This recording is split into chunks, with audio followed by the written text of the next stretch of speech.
There is the Thresh ban, as you mentioned, taking it away from Vander.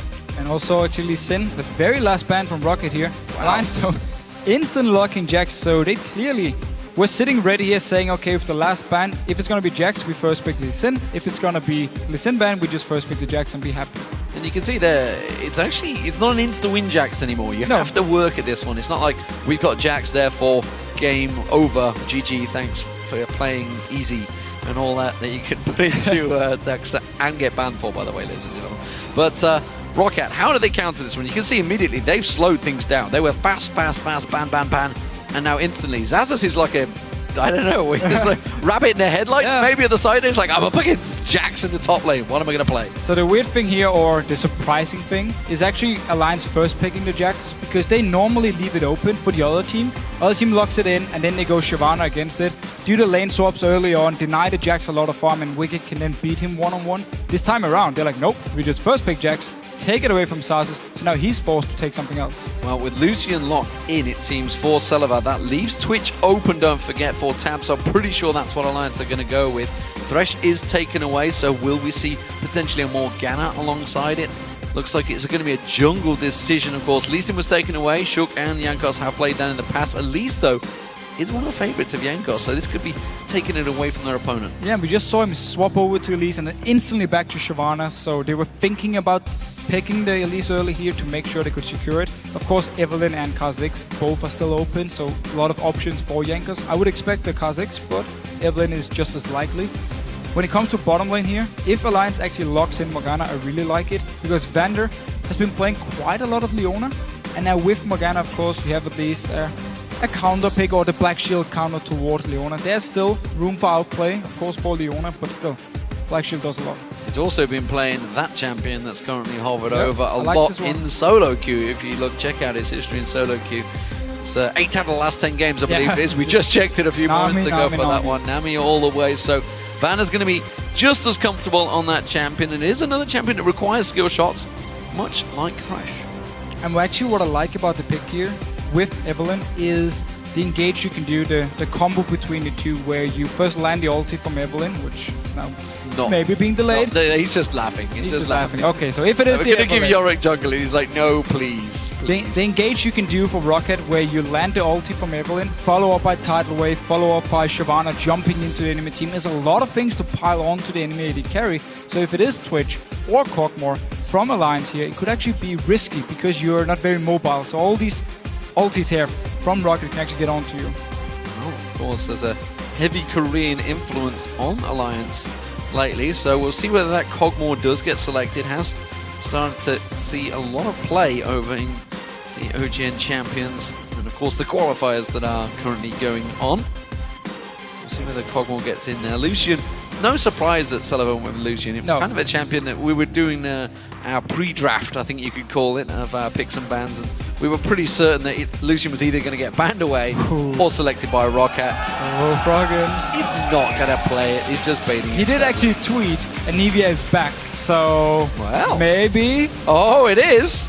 It is, ladies and gentlemen. Wow. Anivia for Froggen. Very, very nice here. So I think we can call it a comfort pick for Froggen here. He's probably the best Anivia pretty player safe to call it that. In the world. 1,000+ games in so many years. I'm really, really looking forward to this here. And let's see what Overpower wants to play against it, because you don't see Anivia very often. So it's not a champion you practice a lot against. And, you know, we were looking at actually a number of players' accounts, and of course he's always said, I've got 1,000+ games on Anivia. He's only played like 4,000+ games, so a quarter of his games, his entire games, are on Anivia. He knows all about that champion. What will Overpower? Look at his face. It's just like, well, I've not done this one in a while. Will it be Mordekaiser? I don't think so. That would be a very, very scary lane for... Yeah, that's not going to go well for Mordekaiser. Got to just he could go, no, Ziggs is even banned away. TF as well. I mean, there's a lot of kill pressure here onto the Twisted Fate from Froggen on Anivia. So we need to see at least Jankos paying a lot of attention to this mid lane here in case Overpower needs the help. So actually, now let's look at the teams. Let's see what control it offers, because when we know what control Anivia will offer in that team, and it actually works very well. Obviously, the wall Glacial Shroud, everything to slow down. Massive slowdown for everyone, which, when you look at it, the Evelynn has got to get in there, Shyvana's got to get in there. This is now problematic for ROCCAT, and I think it's maybe a twist that they probably weren't expecting in picks and bans. 100% didn't expect it. You just saw Overpower here when it came down to the last pick. And Alliance, they have so much disengage and peel potential. And then you have the Jax just split pushing by himself, joining in with Teleport for the team fights. So as long as Alliance here can get Wicked going, avoid a bad early game for him where he gets denied a lot of farm, then the team fight, just by having taps on Kog'Maw, just by having the Morgana, Anivia, and Elise, I mean, there is so much kiting potential, it's so much CC as well. I mean, land a Cocoon, land a stun from Froggen, land a binding from Nif. There's a lot of CC onto target here that can just get bursted down instantly by Alliance. And well, despite obviously the split from CLG EU, that's a very CLG EU-like tactic that they've managed to pull out the picks and bans. Pete would be happy on Kog'Maw. So now that the lineups are locked in, do you still think Alliance will win this one? Tell us by tweeting #AllWin or #ROCCWin, and remember to use @LOL Esports, because we won't see it otherwise. It's kind of pointless tweeting that otherwise, wouldn't it? We're going to check out the results as the game gets underway. What do you think? What are you seeing from picks and bans? Do you think ROCCAT have been caught out that one? Well, obviously they're surprised about the picks from Alliance, even from the first pick, Jack Shyvana, in the past weeks from Alliance side. But ROCCAT's comp is not bad either. I mean, you have Lucian and Nami. It's a very strong tower pushing comp. You have, of course, the Twisted Fate to port around. Shyvana, we know how strong she is. So it's not like the comp here from ROCCAT is bad, just not the same with Anivia. So here we go, ladies and gentlemen. Game 1 about to get underway at the European LCS. This is Week 3, or Game Day 3, whatever you'd like to prefer to call it.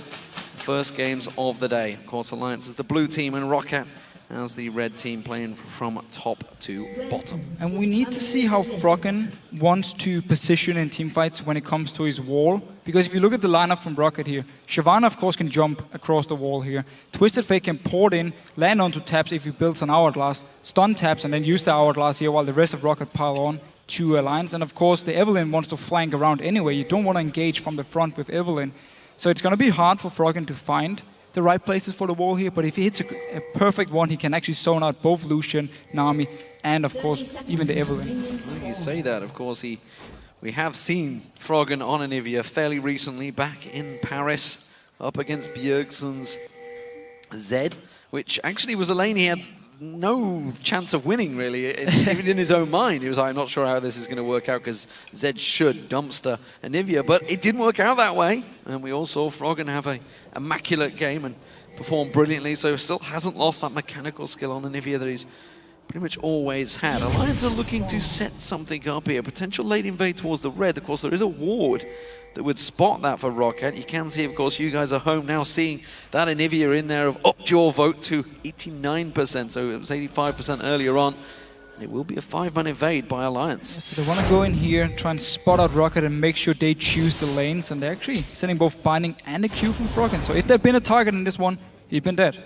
He would have been dead, it would have been chain CC'd, but red buff invade is on. You can see it's Wicked and Shook that are going in there, so this is showing signs that it could be a 4-0 split push in that top lane straight away, which is why we're seeing Vander in here, starting out that red buff. Jankos will come across, Vander's going to pull that one right around. You can sort of see in the top area the buddy system in action, which is Shook and Wicked working down the golems. And Alliance don't actually need to fast push anything here, they rather take their time and get some levels, because you want to get a few levels on to taps here before he can really start dueling against the Lucian. You want to get a few levels on Wicked, of course, before he can deal with the Shyvana. So for Alliance here, they can just make a very slow lane swap and just farm away into jungle with Shook and Wicked together, and just wait for taps as well to get a few levels, and then Froggen in this mid lane here with both Shook and Wicked around him as well should be very safe. And we just saw Zaz's game back underway though, back at the blue buff. It will be going across to Shook, of course. So we'll see whether they continue this buddy system, when they do manage to 4-man it up in the top there. Jankos is having to do the same, but he's on his own, so you can see he's got that level, slight level difference over Shook. Yeah, so he's actually gonna be, as you just said, slightly ahead. It means, however, Sasos is gonna be a bit behind, and now because he's up in this top lane here, and because also we had Vander recalling from the bottom lane, Alliance know there's a chance multiple members from ROCCAT are up here in this top lane, so they sent everyone to make sure ROCCAT can't do anything to stop taps from farming, and also to stop taps and Nif from hitting the tower. They have managed to come around there. Shook actually coming around is going to put pressure onto Vander. Wicked with that counter-strike running didn't choose to leap on towards him, and that puts Zazas in a little bit of trouble. The rest of ROCCAT coming around, they can't try and join me at the top. That is going to be a dark point. He landed on Jankos, but still, good Aqua Prison, catches on taps. That will slow down the attack on the tower. And for now, ROCCAT have put up a good defense on this top tower. Yeah, but again, notice how Alliance they played. They run straight past the tower into ROCCAT to force them away, to make sure that ROCCAT knows, okay, the rest of Alliance are here. We can't try and kill taps, we can't try anything, just let the minions die here, let them back away. And as soon as Alliance actually pushed ROCCAT away, they just back away, go down to Wraith Camp, and now actually want to decide to back away a little bit. Yoinkers though, he's chasing, and Overpower is coming in. Overpower comes on, Gold Card lands on Wicked, but he had the counter-strike running, it catches on Overpower, stuns him up, Froggen joins the fray, and they will have to step away once again. Very well played by Wicked there. Yeah, Flash used by Vander, Ghost by Overpower here, so two summoners invested into trying to get a kill, and Wicked could just jump out, stun Overpower, and then run away. Didn't have to use any of his summoners. Oh, scumbag. Interrupt Vander. It's just like, what? I was in the shop. I don't know. I was biting something. I don't know what's just happened there. While this is all happening, of course, Celaver has been on his own down that bottom lane for a period of time, and he's cleverly held that lane, kept it frozen, so when Wicked ever does come down here, which may be a while yet, you can see he's quite happy to continue that buddy system. Overpower caught out, good stun, Froggen comes straight in. The damage dealt to Overpower was a little bit surprising and maybe caught him out, which is why we could see Chook and Wicked maybe try and sneak around the back. I think they're just going to be happy taking away the Wraiths once again. So again, because they have two members up in the top lane, because Froggen is putting so much pressure in the mid lane, it means Alliance can then move into the jungle of ROCCAT and just take away everything they want. Because if Overpower tries to run out and help again, Froggen is just going to stun him and do even more damage to him. So there's nothing he can do to actually help Jankos in the jungle farming. And now Alliance back up in this top lane here, just to make sure that all the members from ROCCAT won't be able to do anything to hurt taps from farming. Oh, again, that sweeping lens coming into action, clearing out that ward instantly was replaced though. So, golems will be picked up, and while this is all happening, Zazas has kept himself relatively safe. However, he's only got 4 CS, Wicked as well, only at level 3 as well, but 11 CS with that buddy system. This time around, he is going to go down towards the bottom lane now, which Celaver's continued to hold his ground. However, in terms of CS between the two AD carriers, it is still equal. Yeah, both have just been farming pretty much for themselves. I mean, yeah, okay, there's been members to try and help taps, but nothing where he actually had to move away from the minions. He just stood there, farmed away. Wicked, of course, is under-leveled when it comes to Celaver, so it can be a little bit hard for him to push his wave out, but he's going to just go all in for it. He has, of course, the counter-strike to block the auto attacks, and therefore, he wants to simply push the wave into the tower of ROCCAT, so the tower kills all the minions and therefore resets everything, and the two minion waves instead meets in the middle of the lane, so Wicked can actually farm safely. Well, he was trying, but he saw straight away. Celaver went instantly aggressive on him. Tabs keeping that wave clear. Nif trying to run interference, trying to zone them out. Level 1 style back there, pretty much. Season 1, sorry, it's style. As they went for the instant zoning. Remember those tutorials many moons ago back in Season 1. Dark Binding lands, but the damage going on towards Zazas. 3 members of ROCCAT holding this top lane, but nothing coming of it. So Jankos is wasting a little bit of time here. He's still got that level advantage over Shook still though in the jungle. And down the bottom lane here, Wicked was actually forced to back away from the lane, had to go to do the golems here because Celaver put a lot of pressure onto him. For now though, he's gonna recall so Wicked can go into the lane, pick up a little bit of farm once the wave actually hits down towards him. At least he can now push it all the way out, reset it, and therefore try and get some farm. Pink ward cleared out by Shook. It will be the red buff for Jankos though, so he'll be happy. At least he's got a buff secured. It did mean that Overpower had to come over once again defensively. He's under a lot of pressure in this mid lane and losing out in farm, which is a bit of a problem because Anivia generally isn't strong until level 6. Now that he's hit 7, he's only going to farm more and more. Yeah, and also once he picks up the blue buff, which he should be able to pick up fairly easily because they have the 2 members up in this top lane here, because Celaver is stuck in the bottom lane without a teleport, of course, where Wicked has teleport. So ROCCAT won't be able to move in, stop this blue buff from happening, and therefore it's gonna go over to Froggen, and he can now just wave clear for days with it. The next blue buff could be the target for ROCCAT to try and take it away, and therefore force Froggen into a situation where he won't be able to just defend the tower or wave clear lane without going out of mana. Well, speaking of problems, there's a big problem in that bottom lane. Sullivan has got himself that BF sword, which as we just saw, actually he didn't quite catch a glimpse of it, but he had a small engagement with Wicked, who's just teleported in there. It's a 3-level difference right now. Wicked cannot leave this tower area in danger of being bullied down. That counter-strike having to be worked very well to keep those basic attacks away from him. You can see how much punishment he's been able to put out. There's Overpower getting stunned up. That wall already being made use of by Froggen.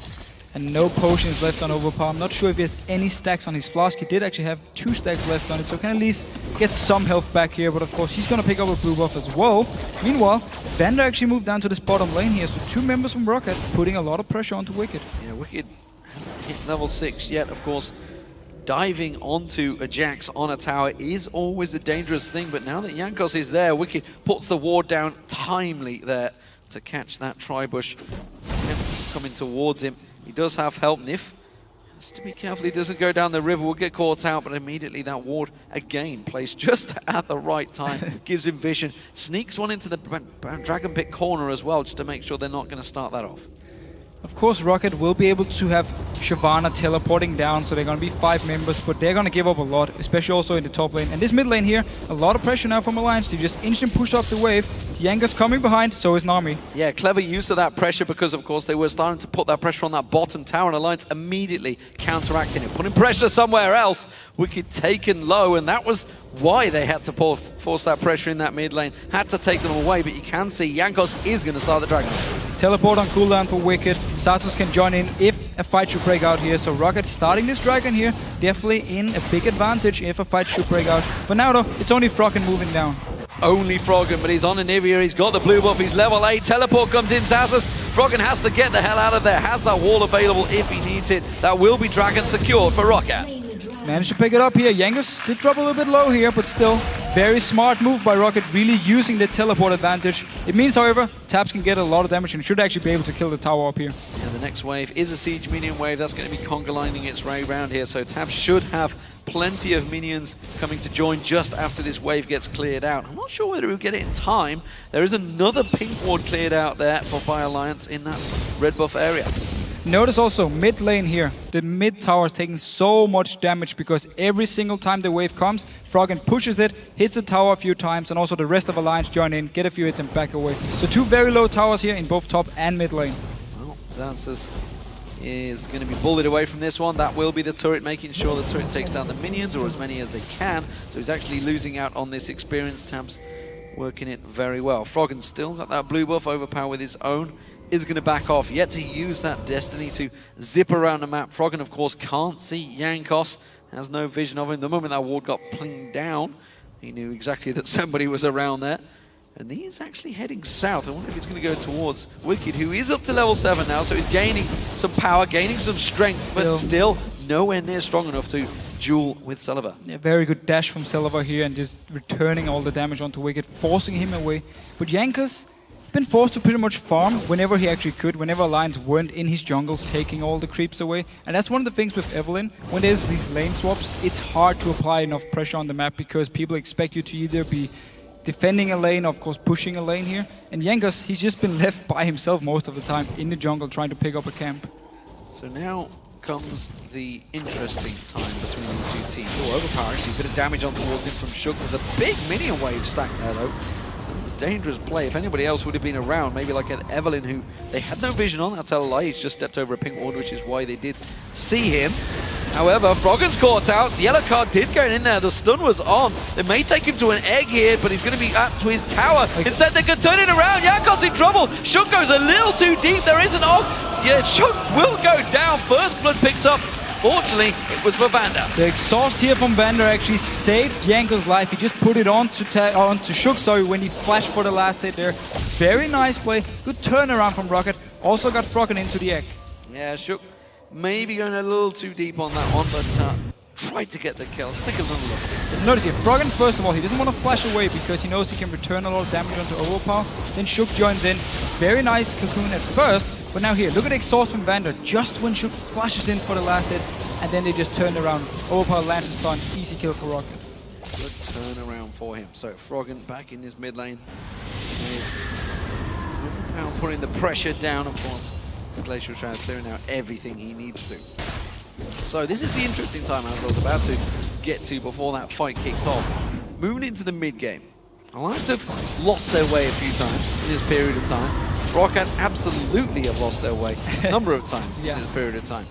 This could be a slow period of time for both these teams, or it could snowball very, very quickly.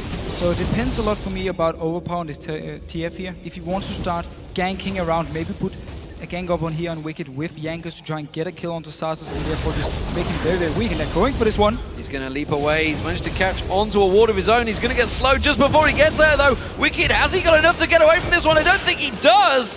And Jankos picks himself up a kill. Very, very nice gank here. Wicked was pushed very far up in the lane. There was no tower, of course, to reset the minions. Froggen, however, in this mid lane, keeps getting some damage onto this tower here. And it's just a matter of time before it goes down.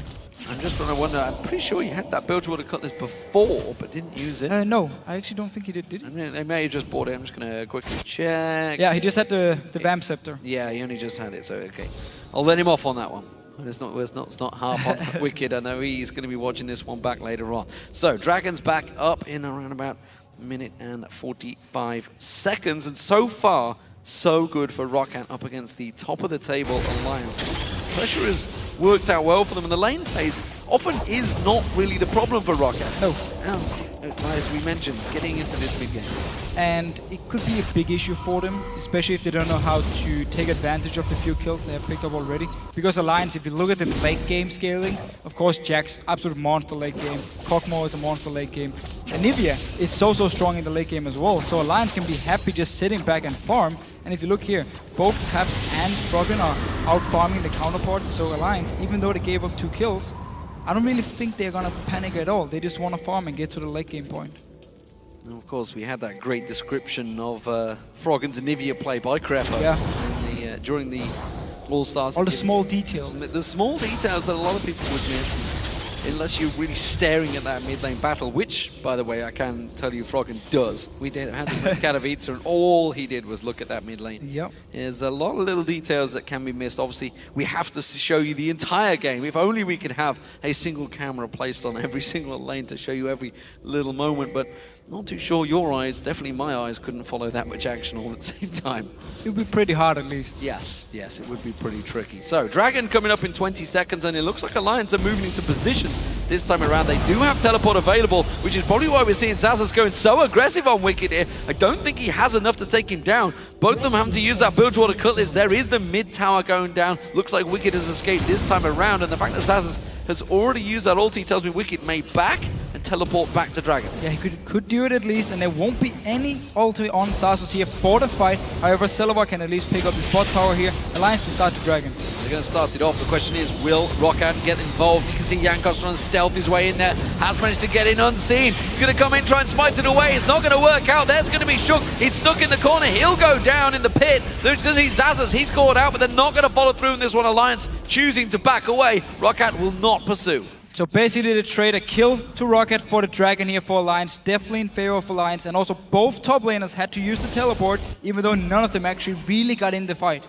Yeah, and he did, of course, see the bottom tower did not go down. I think it will do this time around. One Tab hit. is heading down there, but I don't think he wants to get too close to this one. As you mentioned, just one hit is enough.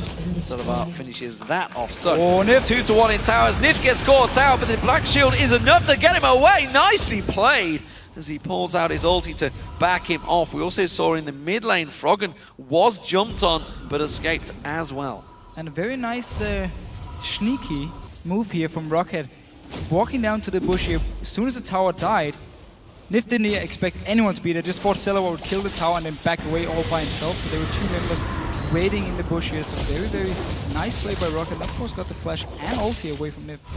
Working out well for them. So, fairly even game, just 300 gold between these two teams, coming up to the 18-minute mark. Both mid laners backing off. They've both got the Athenes already. We do see a needlessly large drop being picked up by Froggen, so he's going to go straight for damage. You never really know what you're going to get from Froggen's Anivia. He's put Warmogs in there. He's Soul Stealer. The Soul Stealer. He's put all sorts in there. Meanwhile, obviously, the Sheen coming out from Overpower. No surprise, heading towards that Lich Bane. And up in this top lane here, we saw Sasus go straight for Blade of the Ruined King. Very first item. It makes you weaker in team fights because you won't be as tanky here. But when it comes to the one-on-one against the Jax, it It could be a little bit risky, but still, he really wants to snowball that Vander. Oh, Vander having to flash out of that one. Good Aqua Prison landing. Destiny called out. Overpower, what are you doing? Shook is... Well, Overpower obviously knew exactly what he was doing. He had the support. There's 4, 5 members of ROCCAT up in this top area. I tell you what, Wicked may need to be careful. He's on that tower on his own with 5 members of ROCCAT just beneath him. And down the bottom lane, Taps is just pushing up because all the members from ROCCAT are gone. No teleport on Xaxus. The rest of Alliance here just waiting for ROCCAT to dive onto Wicked and then push the bot lane instead. Jax is very hard to tower dive. He has that counter strike, which can be so important. We do see the wave missing, but the Aqua Prison does land. That's going to be enough. He's going to pounce across. Had flash available, was trying to get across the wall in towards the jungle there, but not quite enough. It's a tower picked up for ROCCAT and a kill. Kill and a tower here, lost the bottom tower. Rest of Alliance actually decides to back away except for Taps and If, they're still pushing. 4 members of Alliance now come across towards this top lane. Oh, this is sneaky. Sneaky, you may even say it from ROCCAT. Going towards the Baron, and that's quickly caught out. Alliance realize it. They've got a ward placed in the river. All of Alliance coming across. If Anivia catches them in this pit, it is dangerous, dangerous times. That Glacial Shroud could cause so much damage. The stun does not land, and ROCCAT get out just in time.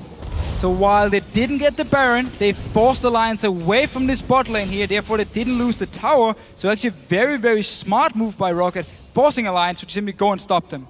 Very, very sneaky play from these two teams. So Alliance, they're going back to where they wanted to go. They're going straight across towards that bottom inner turret. Will they try and pull on towards it? Blue Wolf has just spawned. Taking that away from Overpower will be crucial. Shortening that Destiny cooldown, of course. We'll take that one away. Froggen does pick it up as well, so very happy with that one. Trading the Blue Buffs, actually. I think it was Jankos that picked up the last one when they invaded the Alliance jungle. Froggen's going to come across. He's defending out this mid turret. He will clear out this minion wave from ROCCAT. They can't get close to it. It's still almost untouched. Yeah, well, it is Anivia who can just wave clear with a blue buff forever. I mean, we've seen it so many times with Anivia, and that's why Alliance, even though they're giving up these kills, can just extend the game. ROCCAT, they need to move to different lanes than where Froggen is and put pressure there. They need Overpower to teleport around, get a kill here, pick up a tower in the bot or the top lane, and then they need to keep putting pressure onto Wicked up in this top lane here, who's actually been shot down pretty well by ROCCAT so far, except if you look at the farm part. Yeah, you can see they're equal in farm, but there is 2 kills for Xaxus, 2 assists, sorry, for Xaxus, but Wicked is continuing to farm. He's continuing to get it going. He's still very happy. If you look at the gold, he's only at, what, 250, 300 gold differential between those 2 top laners. So while he's been fairly inactive, he's actually kept up the farm, and that's all he's got to do. This is not his period of gameplay. 20 minutes into this game, he does not need to be the man on the board. It's all about, obviously, this mid lane, Froggen and Tabs, keeping everyone active, and that's exactly what they're doing. It's working well for them. ROCCAT, they're going to try and make a play here. They're making a move in towards Alliance's jungle.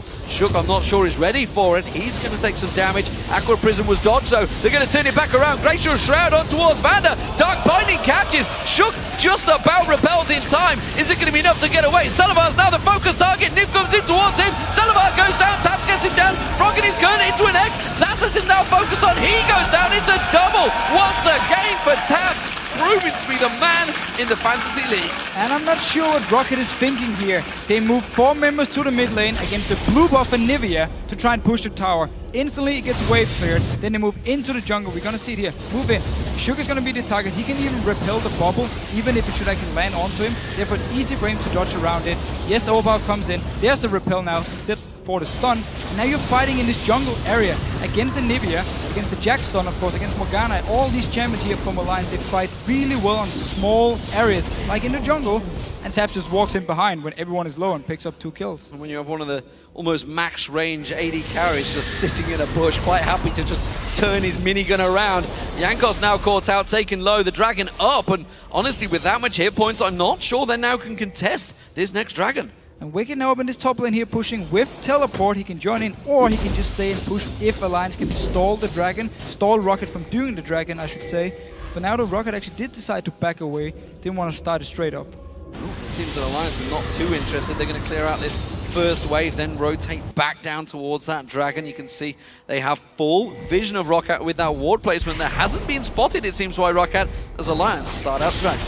Starting Picking up the dragon here. They are pinging towards it. They're actually pinging for Froggen here. They know he's in there. Oh, Vander, you're dead. Vander's in all sorts of trouble. A lot of damage going down towards him. Teleport comes in. That's going to be Wicked joining the fray. Jankos caught up once again by another Dark Binding. They chase on towards him. Wicked split off a little bit here. Zazas is going to be the focus target. He's going to try and run away from this one, but he gets caught with the Dark Binding. Pounced on by Wicked. He goes down. It's a 1-for-0 exchange. And now the dragon this time will get started out by Alliance. So Vander was forced out of the fight instantly. Couldn't even use the tidal wave here to help Xaxus chasing on to Alliance. And then we just saw the kiting potential when you have a Nivea, when you have Morgana, of course, when you have taps on this Kog'Maw here with the Trinity Force just kiting around. And it's so hard for ROCCAT to get onto Alliance, and therefore, whenever they go in, they just have to back away instantly. And if they get hit by a binding or a stun, they die.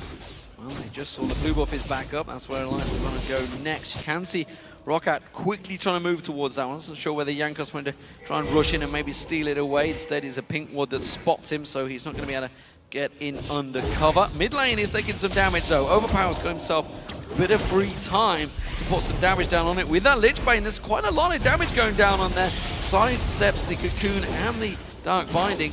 Doesn't quite get the tower yet. And this Lich Bane here on Overpower can actually be very, very important, because as long as he can get in, just get one hit on the tower every single time they push it down, they will always be able to get them lower and lower. We see how much damage he can do already just with 2 items, where one of them is the Lich Bane.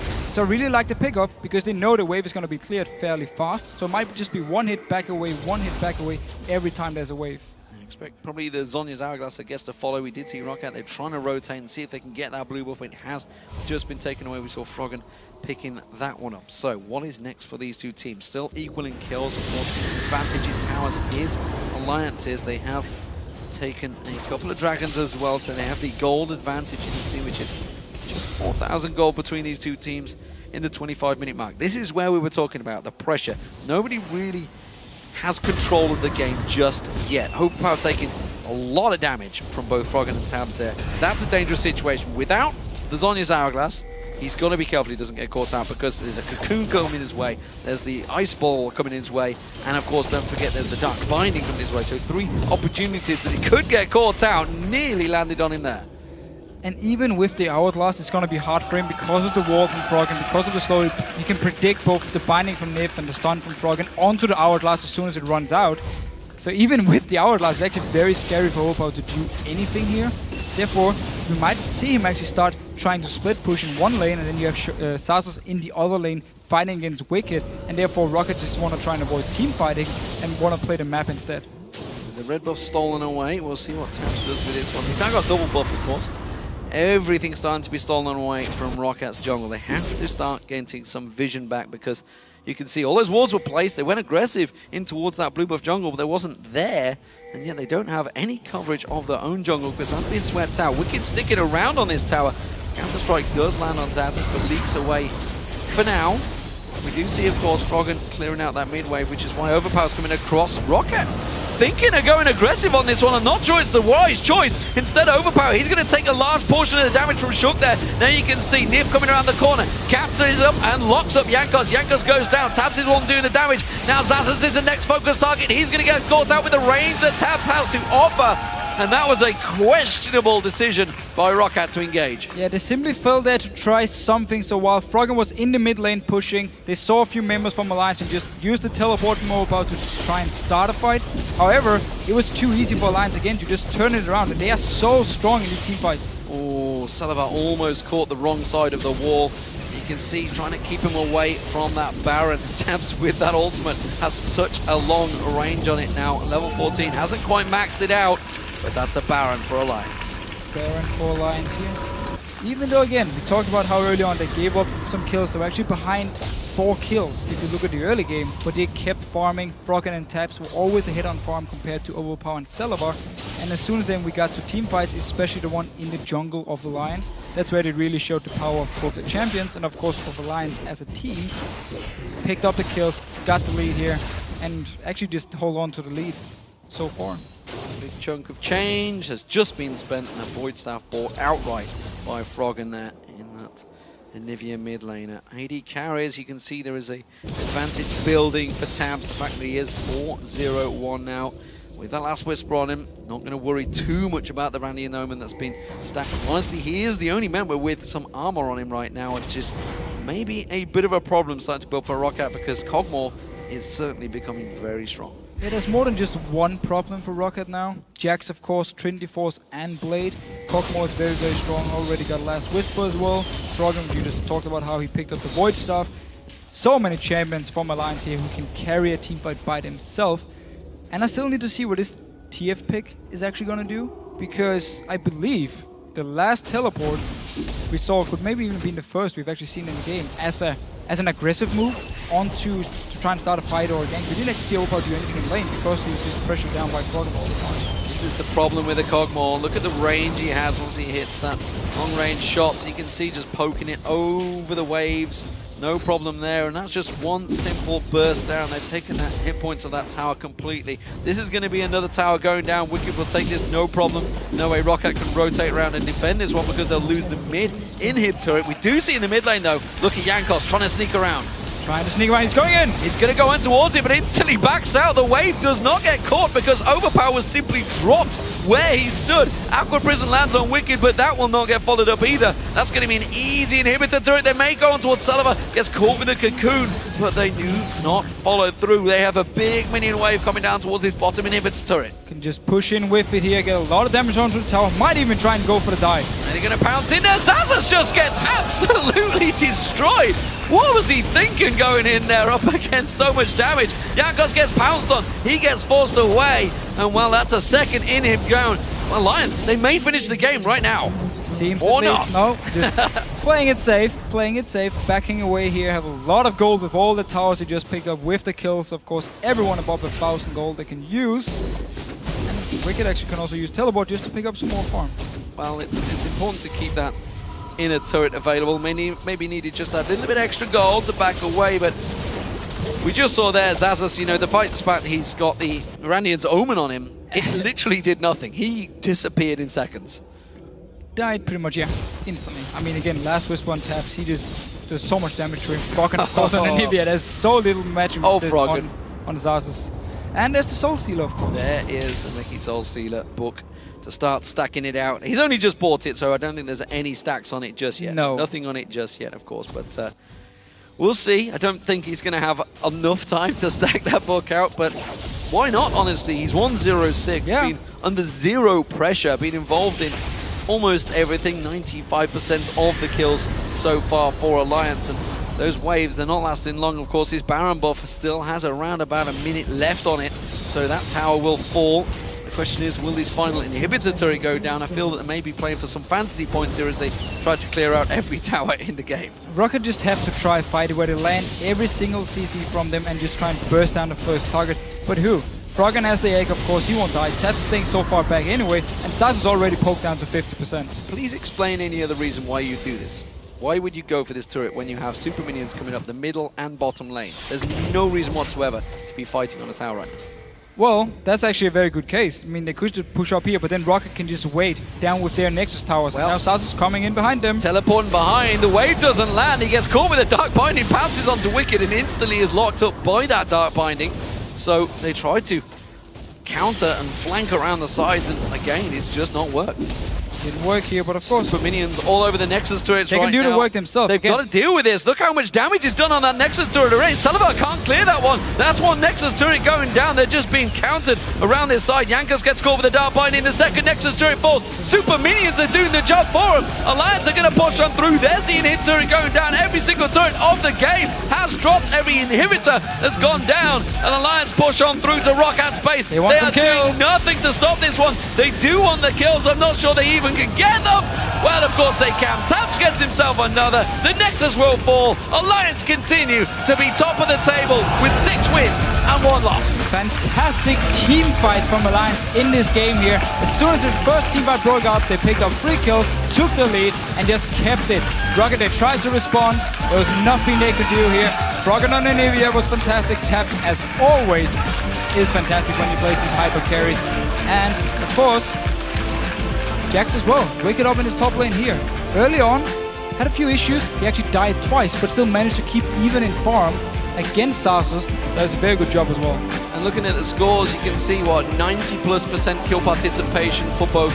For Shook, for Froggen, for Tabs, 100% kill participation for Nip, involved in everything. Of course, you can't really count that on Wicked because he's off in his own in that top lane the majority of the time. But what a fantastic performance once again by Alliance. It wasn't a solid lane phase this time around. It was fairly even with ROCCAT, but they turned on a performance when it counted. I still need to question, I really need to question that ROCCAT play when they attacked them in that top lane, which of course led to the Baron, which finished the game for Alliance. So that was more of a desperate move to me because they knew they were so far behind. They knew they were going to get outskilled. They were like, okay, Froggen is in the mid lane. Let's just try a fight here.